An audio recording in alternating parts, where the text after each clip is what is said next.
২৯ December দক্ষিণ কোরিয়ার Muan আন্তর্জাতিক বিমানবন্দরে ১৮১ আরোহী নিয়ে বিধ্বস্ত হয় জেজু এয়ারের বোয়িং বিমান। ২ ক্রু বাদে প্রাণহানি হয় বাকি ১৭৯ আরোহীর। ল্যান্ডিং গিয়ারে জটিলতার কারণে বিমানটি বিধ্বস্ত হয়ে থাকতে পারে এমন পর্যবেক্ষণের পাশাপাশি আলোচনায় আসে পাখির ঝাঁকের ধাক্কা বা বার্ড স্ট্রাইক প্রসঙ্গ। এমনকি কাজাখস্তানে আজারবাইজানি এয়ারলাইন্সের বিমান বিধ্বস্তের ঘটনায় মস্কো ভুল স্বীকারের আগ পর্যন্ত এই দুর্ঘটনার কারণ বলা হচ্ছিল বার্ড স্ট্রাইক। যুক্তরাষ্ট্রের ওহাইও স্টেট ইউনিভার্সিটির সেন্টার ফর অ্যাভিয়েশন স্টাডিজের তথ্য বলছে, বিমানের ইঞ্জিন, ককপিটের জানালা কিংবা চালকের সামনের গ্লাসে পাখির ধাক্কা লাগা খুব সাধারণ ঘটনা।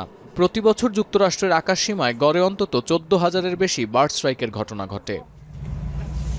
১৯৯০ থেকে ২০২৩ পর্যন্ত গেল ৩৪ বছরে ঘটে যাওয়া বার্ড স্ট্রাইক নিয়ে প্রতিবেদন প্রকাশ করেছে মার্কিন ব্রডকাস্টিং সংস্থা এনপিআর। যুক্তরাষ্ট্রের ফেডারেল অ্যাভিয়েশন অ্যাসোসিয়েশনের ডাটাবেজের তথ্যের বরাতে এনপিআর জানাচ্ছে, ২০২৩ সালে দেশটির অন্তত ৭১৩টি বিমানবন্দরে মোট ১৯,৪০০ বার্ড স্ট্রাইকের ঘটনা ঘটে। ওই একই বছরে বিশ্বের ৫৫টি দেশের ৯২টি বিমানবন্দরে ঘটে যাওয়া বার্ড স্ট্রাইকের সংখ্যা ২৩৬।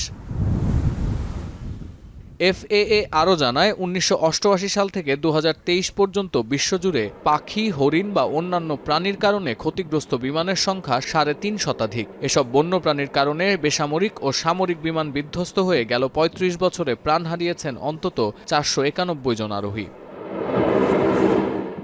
মার্কিন অ্যাভিয়েশন অ্যাসোসিয়েশন আরও বলছে, যেসব বিমান বার্ড স্ট্রাইকের কবলে পড়ে তার ৬১% ঘটে অবতরণের সময়, ৩৬% উড্ডয়নের সময়, আর উড়ন্ত বিমানে ঘটে যাওয়া বার্ড স্ট্রাইকের সংখ্যা মাত্র ৩%। আধুনিক যে কোনো বিমান বাজারে ছাড়ার আগে ওয়াইল্ড লাইফ স্ট্রাইকের ক্ষয়ক্ষতির দিকগুলো যাচাই করে নেয়ার বিধান কার্যকর করেছে মার্কিন প্রশাসন। ২০০৯ সালে যুক্তরাষ্ট্রের হাডসন নদীতে ইউএস এয়ারওয়েজের বিমান হাঁসের কবলে পড়ে। এ সময় বিমানের দুটি ইঞ্জিন বিকল হলেও কোনো দুর্ঘটনা ঘটেনি। যদিও আর্থিক ক্ষতি বিবেচনা করলে পরিযায়ী এই পাখির ঝাঁক বিড়ম্বনার কারণ হতে পারে। ১৯৯০ থেকে ২০০৯ বার্ড স্ট্রাইকের কারণে ক্ষতিগ্রস্ত বিমান মেরামতে $৫০ কোটি গুনতে হয়েছে যুক্তরাষ্ট্রকে। পাখির মতো বিমান বা হট এয়ার বেলুনেরও বিচরণ ক্ষেত্র এই আকাশ। সংশ্লিষ্টরা বলছেন, মানুষের সুবিধার্থে আকাশ থেকে পক্ষীকুল সরানো কোনো সমাধান না হলেও নেওয়া যেতে পারে কিছু আগাম পদক্ষেপ। যেসব বিমানবন্দর চারণভূমি বা জলাশয়ের পাশে নির্মিত, সেখানে প্রাণী ও উদ্ভিদ জগতের সাথে বিমানের সংঘর্ষ এড়ানোর সুযোগ কম। কাজে বিমানবন্দরের ভৌগোলিক অবস্থান পুনর্বিবেচনা ওয়াইল্ড লাইফ স্ট্রাইকের প্রথম সমাধান হতে পারে। এছাড়া হাডসন নদীতে ওই বার্ড স্ট্রাইকের পর কয়েক মিলিয়ন ডলার খরচ করে বিমানবন্দরের আশেপাশে পশু পাখিদের গতিবিধি পর্যবেক্ষণের উদ্যোগ নেয় মার্কিন প্রশাসন। পর্যবেক্ষণ ও গবেষণা বিভাগে নিয়োগ দেয়া হয় বন্যপ্রাণী বিশেষজ্ঞদের। এছাড়া শীতকালে সাইবেরিয়ার মতো দেশ থেকে তুলনামূলক উষ্ণ পরিবেশে পাড়ি দেয় পরিযায়ী পাখির দল। কাজেই অক্টোবরের শেষ থেকে মার্চের শুরু পর্যন্ত এই অতিথি পাখিদের গতিবিধির ওপর নজর রাখতে বিমানবন্দর কর্তৃপক্ষের দৃষ্টি আকর্ষণ করছেন বিশেষজ্ঞরা। প্রয়োজনে লেজার লাইট ও সাউন্ড গ্রেনেড ব্যবহারের পরামর্শ দিচ্ছেন তারা।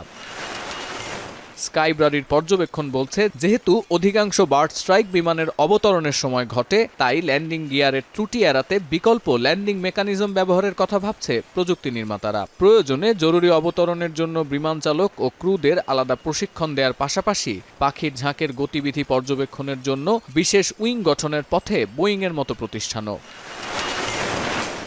সতীর্থ কর্মকার, এখন বিশ্ব। সানবিট সব দিবে সামাল। সানবিট ম্যাজিক প্রেস ডিশওয়াশিং এর মাথা ঘোরানো সলিউশন।